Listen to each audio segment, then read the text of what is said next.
What rules have you set for yourself when it comes to your running?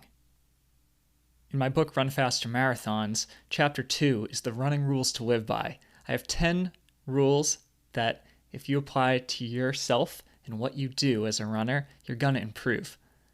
Kathleen, when she reviewed my book on Amazon, actually wrote about these specifically. She said, "I love Chris's running rules to live by on page 12 of the book. I have it hanging up on the wall, and I see it every time on my way out the door for a run." Reading that inspired me to actually read the 10 rules that I have in my book here on the Night and Runs podcast. And I'm going to give a little bit of commentary about what they mean at the end. So here we go. Chapter 2, Running Rules to Live By. 1. Give every run a purpose. 2. Stay comfortable on daily runs. 3. Run fast only when it counts. 4. Be consistent with your training. 5. Run on soft surfaces often. 6. Train with the seasons. 7.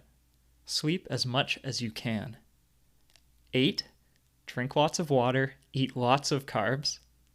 9. Listen to your body, quiet your mind. And lastly, 10. Do not try to rush fitness. So those are my 10 running rules to live by. When I was writing these, I sat down and I thought, what are the 10 things that if you just did these and really almost knew nothing else about running, if you just did these 10 things, you'd be training better than 99% of the people out there running. Give every run a purpose. That's one of the key essential things that we do here at Night and Runs. We take people who just go out there and run, and we start to make them train like an athlete. There's a clear purpose to every single run they're doing. Nothing is ever just a run anymore. You know, it becomes a hard run, a medium run, an easy run, a run that's trying to make you have better running form, a run that's trying to make you have better endurance, a run that's trying to make you sprint faster. No run should just be a run. You need to know why you're doing it, what you're trying to achieve first and foremost. Stay comfortable on your daily runs. What does that mean? Well, in short, beginner runners think that running is hard. They think that every run should be kind of hard, or at least moderate intensity. But when you start training like an athlete, what you're generally going to be doing is there's actually a lot of variation from the day-to-day. Staying comfortable on your daily runs means that you save your energy for the 2 or 3 times a week where you're actually going to be going outside of that comfort zone, when you're going to be doing a workout or a long run and pushing yourself. You need to stay comfortable between those daily runs. And you don't want to be a workout warrior either. Save your best running for when it counts. Which leads us to number 3. Run fast only when it counts. Don't leave your best race in training. Don't go so hard on an easy day that you can't do your workouts. There's a time for running fast. There's a time for running slow. There's a time for running in between. Know when that is and don't blow it. Be consistent with your training. That's number 4. Consistency is the most important thing. Runners should be running as often as they can while still getting sufficient rest for them to improve. Okay? So when you're a new runner, that's less than what a more experienced runner would be doing. But if you want to be the best runner you can be, you basically want to try to build up to where you're running 5 or 6 days a week and you're training year round with only a few planned breaks in there a couple of times a year for vacations or at the end of a season where you take some planned time off. If you do that for year after year after year, you're going to become a really, really good runner. Run on soft surfaces often. This is So very important, but also so neglected by most of us who live in more urban areas and just areas where there's mostly paved roads. Running off pavement is so much gentler on the body than running on paved roads and concrete.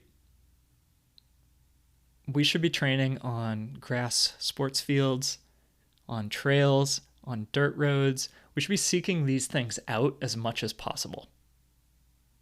Not only is it going to reduce the impact of landing every single step, it's going to make us stronger as well, because the slightly uneven surfaces that we're landing on when we run off a uniformed paved surface is going to strengthen our feet, ankles, and lower legs as well.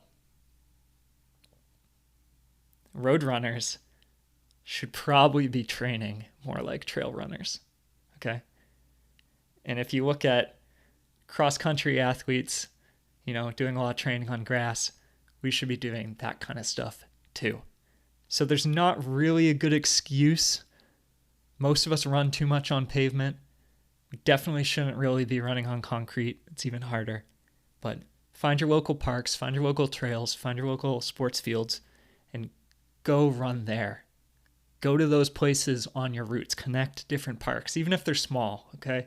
Trying to get at least 50% of your running on softer surfaces is going to make a big difference, keep you healthy, make you stronger, and let you run more. Number 6, train with the seasons. If you want to be the best runner you can be, training with the seasons is essential. Break your year into concrete seasons. For marathoners, this is very easy to do. Spring marathon, fall marathon. Those are your 2 big races per year. You take some time off in the summer, you take some time off in the winter, and you use that time as well as you're not really focusing on the longer distances to speed train, so that in the spring and fall, when you're closer to your marathons, you can focus on that longer distance running. Number 7, sleep as much as you can. Most of us are not getting enough sleep. Doesn't matter how hard you work out. If you're not sleeping enough to recover from it, you're just going to plateau or dig a hole for yourself, which is not good, okay?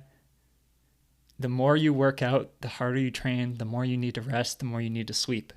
Remember, you don't get fit by doing hard workouts.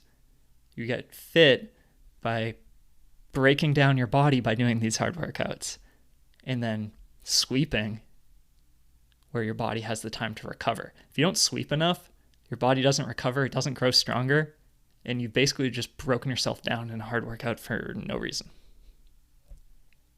Number 8, drink lots of water, eat lots of carbs. It's the summer right now. If you go for a 2-mile run, you're going to lose so much weight just in sweat. It's kind of ridiculous. We're mostly burning carbs, remember that, on these runs. Long runs, we should be fueling with things like gels or blocks to maintain our energy. Most runners are not eating enough to fuel what they're doing. Number 9, listen to your body, quiet your mind. Our body can do pretty incredible things. We almost always have more to give than we think we're capable of. Generally, it's our mind going crazy that stresses us out, that prevents us from doing a run that's on our plan or following the strategy that we had set out previously in a race. Listen to your body. Run by feel. Do what feels right. And when you have negative thoughts, and when you start questioning yourself mid-run, just try to let that go. Just focus on the present and the task in hand, and run to the best of your ability. You don't need to think as a runner. You just set a simple plan and you do it. And number 10, don't try to rush fitness. We don't need to be like professional runners, especially not in our first couple of years of running. If you're on Strava, if you're on Instagram or anything like that, You're seeing all these other people. There's always going to be people faster than you, who run more than you, people one step ahead of you who inspire you, okay? And that's a good thing. There's also going to be people one step behind you who think that you're inspiring. But the people who are 2 steps ahead of you, 3 steps ahead of you, just be patient. You'll get there if you do all these things that I'm talking about. But don't try to rush fitness. If you're only running 20 miles a week right now, be patient. Take a year or so to build that up gradually. If you have a goal of running 50 miles a week or 60 miles a week, you'll get there patiently. Don't try to rush it. Same thing with your paces, okay? If you've run a 4-hour marathon and your goal is to qualify for Boston, let's say you need to run a 3:30 to do that. Give yourself a couple of shots to whittle down the time. 4 hours in the marathon can easily go to 3:50, 3:40, 3:30. Trying to go from 4 to 3:30 in one race, that's a much bigger ask. So be patient. Don't try to rush it. Consistency over time is going to let you be a healthier runner. You're going to enjoy the sport more, and you'll just be happier along the way. Those are the running rules to live by from my book, Run Faster Marathons, The Proven Path to PR. If you enjoyed what I read to you today from the book, you can get the full copy of the book on Amazon. Just search for Run Faster Marathons by Chris Knighton, and you'll find it. Thanks for listening, and that's all for today. Today's episode is brought to you by the Knighton Runs training group on Patreon. If you'd like to support the show and join my online community of runners working to become the best athletes that they can be, check out patreon.com/KnightonRuns. There you can join a private Facebook community to get support from me and the other athletes in the training group about how your training is going. Get your questions answered here on the Knighton Runs podcast. Download a whole bunch of training plans that I've put together for beginner, intermediate, and advanced athletes, as well as join us for monthly community calls and Q&As. One other small ask, if you enjoy the show, I'd love it if you could leave a quick and honest review on your listening platform of choice. That really helps a ton in recommending this show to other listeners like you who you think might benefit from it as well. And that's all for this week. Thanks so much for listening. Stay tuned. I'll be releasing a Knighton Runs podcast episode every single week. So until next time, bye.